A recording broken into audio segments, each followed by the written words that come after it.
तो इस क्वेश्चन को प्रूव करने के लिए हमें LHS से RHS लाना होगा या RHS से LHS लाना होगा। तो यहाँ पे हम RHS से ही LHS को लाते हैं। तो चलते हैं RHS से, फ्रॉम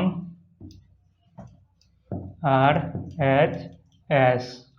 तो ये हो जाएगा, यहाँ पे दिया गया है FA + B/1 + AB। तो यहाँ पे x है, तो इस दोनों के स्थान पे x है, तो अब यहाँ इस x के स्थान पे ये पूरे रखेंगे, तो इस दोनों x के स्थान पे भी ये पूरा रखना होगा। तो यहाँ पे रखते हैं, ये हो जाएगा log e log base e और 1 - a + b/1 + ab/1 + a + b/1 + ab। अब इसे सॉल्व कर लेना है यहाँ पे। तो यहाँ पे फ्रैक्शनल सब्सट्रैक्शन करना है और नीचे फ्रैक्शनल एडिशन। तो ये यहाँ पे फ्रैक्शनल सब्सट्रैक्शन और फ्रैक्शनल एडिशन करेंगे तो ये दोनों नीचे का कैंसिल हो जाएगा। तो ये इस तरह से हो जाएगा, log e1 + ab और माइनस इस दोनों में मल्टीप्लाई होकर ये माइनस हो जाएगा, -a - b बाय नीचे 1 + ab, ये यहाँ आएगा 1 + ab + a + b हो जाएगा। इस तरह से नीचे का दोनों कैंसिल हो जाएगा। तो इस तरह से इसका कैलकुलेशन इतना हो जाएगा। अब यहाँ पे इसमें नोमिनेटर में -a कॉमन ले लेना है और नीचे इस दोनों में +a कॉमन ले लेना है। तो ये इस तरह से हो जाएगा, log बेस e।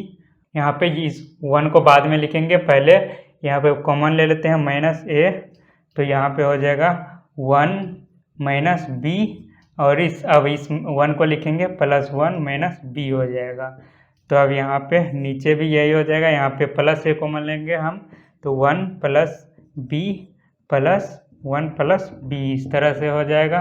अब यहाँ पे हम इसमें 1 - b कॉमन ले लेंगे, यहाँ पे भी है, यहाँ पे दोनों में 1 - b कॉमन आ जाएगा, नीचे 1 + b कॉमन आ जाएगा। तो ये इस तरह से हो जाएगा, log e1 - b और 1 - a और नीचे हो जाएगा यहाँ पे 1 + b और इसमें बच जाएगा उसके बाद a + 1।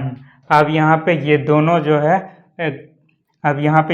जो है मल्टीप्लिकेशन के रूप में है। इस तरह से यहाँ पे मल्टीप्लाई हो जाएगा, इस दोनों में मल्टीप्लिकेशन के रूप में हम इसे लिख सकते हैं। तो मल्टीप्लिकेशन के रूप में लॉग में रहता है तो उसे अलग अलग करते हैं तो वह एडिशन के रूप में हो जाता है। दोनों में अलग अलग लॉग लगा सकते हैं, बट दोनों को एक दूसरे से जोड़ना होगा। तो यहाँ पे इसे इस तरह से लिख सकते हैं, यहाँ पे ये हो जाएगा log e और 1 - b/1 + b और ये प्लस हो जाएगा, यहाँ पे मल्टीप्लिकेशन यहाँ पे हटेगा तो ये प्लस हो जाएगा और इधर भी लॉग लगा देंगे, log ये हो जाएगा 1 - a और इधर 1 + a। तो अब यहाँ पे x था तो log 1 - x/1 + x होगा। तो यहाँ पे log 1 - b/1 + b है, तो इसे हम fb लिख सकते हैं और प्लस यहाँ पे log 1 - a/1 + b है। तो ये जो है ये भी इसी रूप में है, x के ही रूप में, लेकिन यहाँ पे सिर्फ x के स्थान पे a है, तो हम इसमें f में भी a रख देंगे। तो ये हो जाएगा इस तरह से fa + fb, इसे सीधा करके लिख लेंगे। तो ये हमें आ चुका है RHS = LHS। तो मिल चुका है, इस तरह से सॉल्व कर लेंगे इस क्वेश्चन को।